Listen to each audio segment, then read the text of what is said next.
I am here with Shannon Coates. Shannon, welcome to the podcast. Thank you so much. It's a real pleasure. It is fantastic to have you here. So, it's always nice to have a doctor on the show, someone who really knows their stuff. And yes, that's what that means. The doctor. That's what that means. That's totally what that means, John. Yes. I hope that's what it means, or this podcast is in error. Yeah. So you have a passion for voice pedagogy. Just explain what that means and why it's important, not just for teachers, or if it's only important for teachers. It's important for teachers and singers, I think, but... Yes, I agree.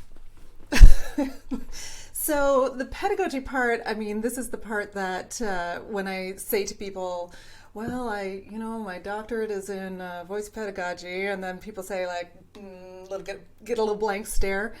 But it's just a fancy word, as you know, just a fancy word for saying like the study of or how we teach the thing. So voice pedagogy is just all about understanding better how we teach the thing. And I think I think part of what I am passionate about is not just what we're teaching, which I think is obviously important. So understanding anatomy and physiology, understanding how things work and understanding the science, I think that's important, absolutely. But almost more important is how we're teaching, I think. And that really is the art of teaching. Pedagogy, for me, the art of teaching. Meaning, even when we are going through sort of a voice pedagogy course where we're doing anatomy and physiology, we're understanding how things work in the voice, we're not necessarily getting the kind of teaching instruction that we would get, say, in an education, how about an education degree, or where our classroom teachers, for example, are learning they're learning how to manage a classroom, of course, but they're also learning actual teaching skills. How the brain works, how we do deliverables, how we understand assessment, how we create backward assessment, how we do student-centered learning. All of those kind of buzzwords that are in the education system, we really don't get much of in the voice ped world, which is, like I said, I think we've got to get those fundamentals in for sure. But that's sort of where my passion and where I go. I really want people to have the fundamentals, and so often I recommend your course. I have a course. We have there are lots of great ways to get those fundamentals in terms of understanding how the voice works out there. But like I said, for me, the pedagogy part really has a lot to do with how are we teaching? What's communication about? How are we delivering this information in the best way possible for the deepest learning possible from our students? So, does that make sense? No, you actually bring up a really great point, and it's something I'm somewhat fascinated with right now, is this concept of motor learning and how best to communicate motor learning. Because research, I always believed, or I used to believe, it was all cause and effect, and we had to be careful about any kind of metaphysical, flowery language as I used to view it. But these images and things they are showing can actually be extremely helpful in motor learning. Oh, absolutely. I mean, motor learning, understanding that we are, when we're teaching singing, we're not teaching the fundamentals. We're not teaching here's how your larynx works and here's how your TA functions. We're not teaching. That information is what we may understand and will help us to teach better, but that's not what we're teaching. What we're teaching is fundamentally coordination, and coordination is all motor skills. So if we as teachers are talking and explaining, we're not teaching as well as we could be, especially when we're working with singers, right? Especially when we're doing something like singing. If the singers aren't learning by self-coordinating, then they're not learning as well as they could be. And that kind of language where we use imagery, where we use sort of mimicry, where we use all the different kinds of tools that are available to us that help us to not have to use our explaining excessively, that help us to not have to go through the brain to get to the motor coordination is, that might be the wrong way to put that. Go through the brain to get the motor coordination is in the brain. But to not have to go through the thinking to get to the motor coordination. Anything we can do along those lines are going to give us a better result eventually, right? It's not necessarily off the top, but certainly eventually over time that's going to give us a better result, a deeper learning over time. And that's something that we haven't necessarily learned in our own lessons, right? So when we took voice lessons, or especially those of us who went through, say, a Western classical tradition, we didn't necessarily learn that, we didn't necessarily learn well from our teachers, because our teachers weren't necessarily taught well either, right? So often the folks who are teaching in our academies, in our institutions, so often they're the folks who had a singing career, and as we know, if you've had some kind of performance success, that's fantastic, but it doesn't necessarily mean you're going to be great at teaching. So if you've learned how to teach from the person who, if that's your main source of learning how to teach, and that's the way that you're teaching in return, then you might want to get some other training in there to just kind of round that out a little bit, get some more nuance in your teaching.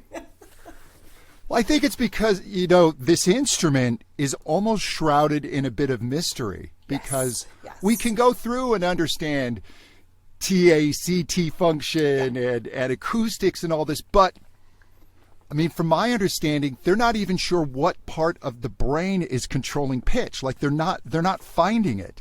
And when when somebody is singing at a high level, they're not only for the listener is it kind of mysterious and magic, but for the singer, I think it is as well. Yes, that coordination becomes so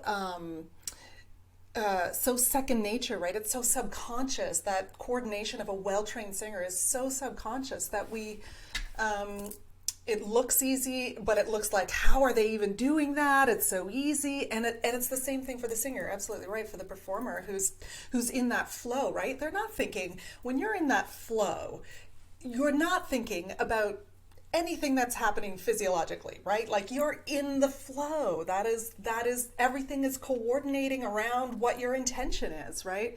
So how do we as teachers, which is my passion, how do we as teachers find ways to allow that coordination to happen in the most efficient way possible? How do we encourage that motor coordination?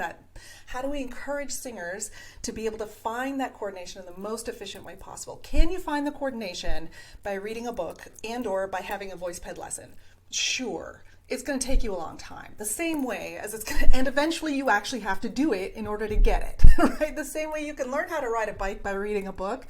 Sure you can, but eventually you're going to have to do it in order to actually do it. So this motor coordination thing, as voice teachers, we want to be so cognizant of the fact that the more explaining we do, and there's this really, sorry, I'm going to tangent a little here. Tangent away. Really interesting, there's an interesting balance that happens too, right? Because the more we teach so often, the more we want to know, which is so many of the teachers that I work with, and you as well, I'm sure, the curiosity there, right, is what makes them such terrific teachers, or helps them to be such terrific teachers, is that they're never done learning. They're always curious. So the balance between like, ooh, I know why this is happening, and I know how I can make this thing get more efficient, and I know what's happening at this level, and this level, and this muscular, and I know exactly how what you need to do in order to get that to happen. The balance between that knowledge, which is going to inform your teaching, and how do I impart that knowledge without actually doing a voice ped lesson, right? Like, how do I impart that knowledge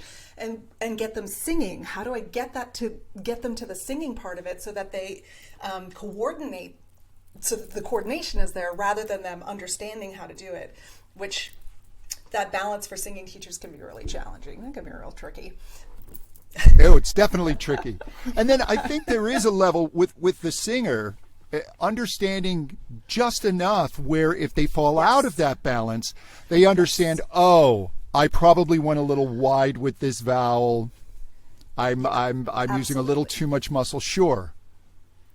Yeah. Oh, absolutely. I think, and also, I mean, that's also part of our the trickiness of our job as voice teachers is empowering the singer to have that information in a way that is not going to overwhelm them and get them completely in their heads, right? So, in the way that they're going to be able to have that self-evaluation, that ability to be self-aware and to understand, oh yeah, that's right, that thing is off, and oh yeah, I know the thing that's going to get me back. So again, it's that there's a balance for us as voice teachers to try to find that, where is that balance between giving them the information or leading them to the information they need so that they can get back on track if they need to, but also so that there's that level of self-awareness. I mean, that is essential to be able to have to be able to sing at any kind of coordinated level, to figure out what's miscoordinated or what's not working, right?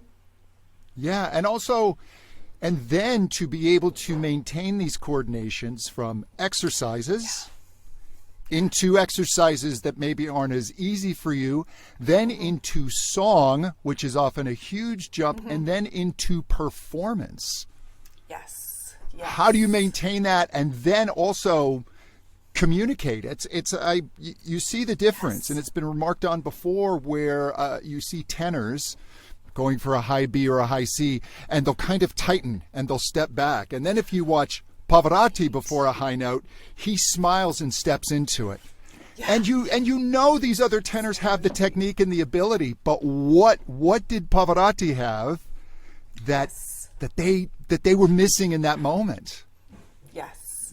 And I mean, a lot of folks have talked about the difference. What's the difference between a pro and an amateur, right? So, and that difference between the pro understanding, having this complete coordination, and also at the same time understanding how to move into it and to move into that flow, if you will. I mean, flow is such a crazy word, but like to move into that flow performance state, like understanding and trusting and being having the bodily and psychological commitment to move into it and not be afraid of it, right? Yes. So many things. That's all right. Are you in a construction zone? I am not. I have 2 teenagers at home, and one of them just came downstairs, and I realized I forgot to close the door between here and the kitchen. So my very fancy recording studio is swarmed with the sound of teenagers eating. Yeah, sorry about that. Not a problem. Now, you had, and it's funny because when I was putting together the questions for you, I wanted to, the one thing I wanted to talk about was support. And I found that you did this wonderful blog post / Facebook Live on this very topic. And I love what you have to say about this, because this is a perfect example of getting over caught in the mechanics and even just what this word means versus going into a state of singing. So maybe expand upon that. Beautiful. Well, I mean, my main issue with that term in particular, but that also goes to so many of the other terms that we tend to use as singing teachers, or that we've heard as students and then have sort of taken on without really kind of breaking down what does that actually mean. So my main issue with support and breath support in particular is simply that what I feel as support in my body is going to be completely different from whatever you feel in your body, because it's so internal and and we're all completely different beings and different muscle structure, different, even different organ structure, right? Like I've got a womb in there and some folks don't. So like there's a whole bunch of different things going on in there. And then not to mention the actual word itself has this like underpinning kind of idea behind it that can be problematic. So what my issue with that word in particular is that we impose it on people. So we say, oh, now you have to support in order for this, specific tonal outcome. So we impose it on people, and we have had it imposed on ourselves as well as singers, as we've learned. And what I would love for us all to discover is okay, we've created that tonal outcome. So I've got this tonal outcome. Yes. Now let's back engineer what happened in your body to find that tonal outcome. So let's just go back. And if you want to call whatever that was support, feel free. I don't care. I don't have a problem with you naming stuff once you've figured out what's working, right? Like once you're able to go back to it and you're able to consistently access that specific coordination. I have, like, call it whatever you want, call it Timbuktu, I don't care. But when I have imposed on you what support is supposed to be, that's a whole other animal and not my favorite and not great learning. It's just not great learning. So what we want instead, and again, support is a kind of a touchstone example. I mean, we do lots of other things, but that's kind of a touchstone example. But what I would love is for us to always be able to discover for ourselves and our students to be able to discover for themselves and to name things for themselves, right? So again, if we get that tonal outcome that we're looking for and we find it in whatever different ways and we use whatever language and we use whatever imagery and blah, blah, blah, maybe we use a little mimicry, whatever happens there, terrific. And then what did you notice in your body? So finding the directives. This is an example too of something that I call like finding the directives, back engineering your directives. So as teachers, we're rather than saying you're going to do this and you're going to do this and you're going to do this, or you're going to find it's going to feel like this, or you're going to experience it in this way. So that's a directive that I've imposed on you. I love to back engineer those directives. So we're sort of like once we've played, once we've done some mimicry, once we've done some imagery, once we've figured out what that tonal outcome is and how it's kind of coordinating in your body, then we can come back and back engineer. And when I say, how did that feel in your abs? Like, what did you do in your ribs? Let me in on how that felt in your throat or whatever. And then if the singer says to me, oh yeah, I felt like I was Kermit the Frog, terrific. We're going to go with Kermit the Frog from now on. That's what that sound is called. So whether it is actually Kermit the Frog or not, who cares? I don't care. But that back engineering then gives the student so much more, so much more empowerment in their own singing, so much more discovery in their own singing, so much more fun in their own singing. They're not having to figure out what I'm trying to tell them to do and then do that, right? Like it's so much more fun, and we all learn better if we're having fun. So if there's some dopamine coming out there, then we're also getting deeper learning patterns. So those two things go together really beautifully. So yes, that I'm not sure if that's where you wanted to go with that one or not, but that's where I went. No, that's exactly where you wanted to go somewhere else. That's where I wanted to go. No, because you bring up a beautiful word, which is what did you feel? And I remember when I was first studying singing, when I do it right, I would say to myself, what did I do? I need to do. And I would never ask myself, what did I feel? And just allow myself, it was not, even though there was some sensation, it was not sensation-based. Like I tried to make it an intellectual exercise. Yeah. I think also asking what did that sound like to you is also Beautiful. Useful. Having that, right, like having that external focus. And I work with a lot of brand new voice teachers. I teach undergraduate voice pedagogy at a university, a couple, but they're so many of the folks that I'm working with are literally brand new. This is their first time ever teaching, right, in the teaching practicum. So, so often that's their first instinct is to say, so that sounded like this, and this, right? So like to give that initial feedback rather than drawing out the learning from the student. And how we ask those questions can also be so much more refined as well. Like you're saying, rather than having that focus on like, what are you doing right now? Because the more we break things down, it's so challenging. The more we break things down, we have to break things down for very beginner singers. Absolutely, there has to be a softening of the concepts, if you will. There or not has to be. often it's more useful to have sort of a greater breakdown of the concepts rather than because we're asking for such specific kinds of coordination. But once those fundamentals are coordinated together and we're starting to ask for these broader concepts and we're starting to break it down, like you're saying, like what did I do specifically there's just too much going on to actually ask that question specifically. You're going to be in your head all day long. Like you're not going to sing, right? You're not going to learn the coordination because you're going to be in your head all day long trying to figure out all those coordinations. You just can't break it down. So yeah, asking those specific questions as voice teachers as well, starting to be a little bit more, how did that feel? What was different for you? And what was different? I like to be specific to, like, what was different after they've given me some feedback, but like, what changed for you in the throat, if anything? Or what changed for you in the quality of the sound? What changed for you in the color of the sound? Did you have something different? This is something too that we as voice teachers, so often when I'm coaching voice teachers and I'm saying like, so did you ask? Like, or I'm looking at their lesson or I'm looking at their teaching and I'm saying, you know what, you've got to elicit more feedback from this student. You've got to get this student to have a better understanding of what they're doing, and you've got to start to elicit more feedback from them because you have taught them to rely on your feedback. They only know if they're singing well because you said so, and that's not good. That's not learning, right?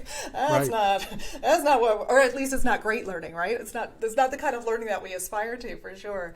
So often, but again, this is so often the way we've been taught, right? Especially, like I said, in those Western academic institutions where we go in and there's such a specific, the parameters around how you have to sound are so specific that, and so often in our our undergraduate degrees or our degrees, so often there's such a short timeline to learn all of the things you need to learn and to prepare the repertoire that you need to prepare and to get to where you need to go. It's such a short timeline out of such an incredibly a time full of so much upheaval in a person's life that teachers sometimes just do, like, it's all directive based, right? It's all do this, do this, do this, do this, do this.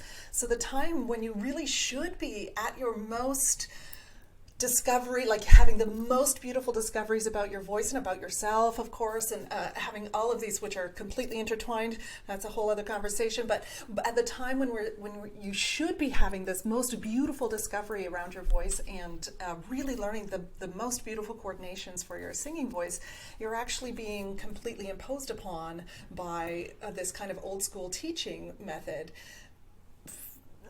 Partially because that's the way the academia works, right? That's partially because of it's not a great system.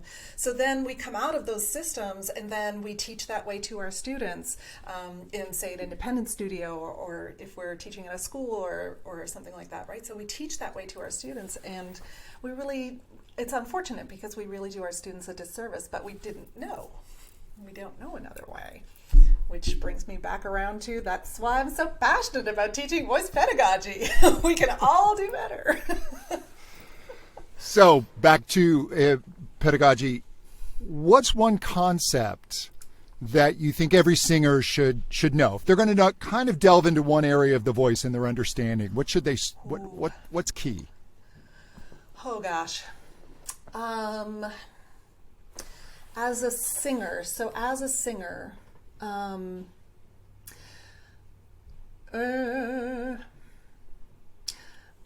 The self-actualization, I think, is the main thing. So what works for you? Find a teacher, work with a teacher who is going to help you figure out what works for you, and who is really student learning driven, rather than I'm the great mentor, or I'm the great Oz, and I know all of the information, and I will now give you this information. You are so welcome, young Padawan learner. This isn't really the way we want to structure, right? So if you're looking for a teacher, I think one of the things you really want to look for is a teacher who is able to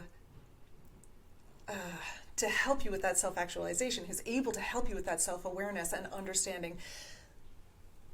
And I want those teachers to have a fantastic understanding of the fundamentals. I absolutely do. I want them to understand anatomy and physiology, but even more than that, I want them to allow you to discover. And to have that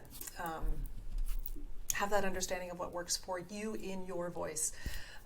To be able to accomplish your goals and to be able to communicate in the way that you want to communicate. I mean, that's where we learn techniques so we can communicate. And I know that's what you love as well. I mean, that's why we learn technique. We don't learn technique necessarily so we can have a better singing voice. It's so that our singing voice is coordinated and we can coordinate our singing voice so that we can communicate. I mean, that's so that we can create art, so that we can speak. I mean, that's why we take voice lessons. When singers say, I just want to be a better singer.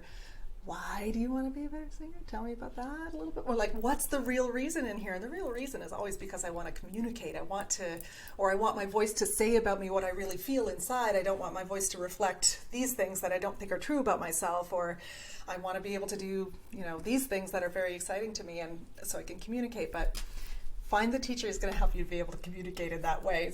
But that requires you understanding what happens and works for your own voice. Oh, that's Too much, beautifully John?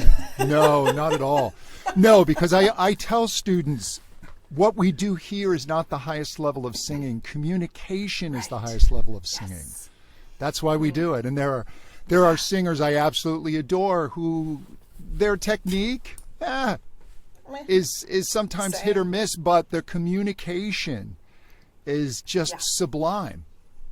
Yeah. And that is especially more in contemporary music styles where the box is much larger. Yes. Yeah, and I think, there certainly is a movement toward in our, I always say this as well, our independent teachers, your sort of average independent teacher, the ones who are teaching, like 6-year-olds to 86-year-olds in their home studio in the suburbs.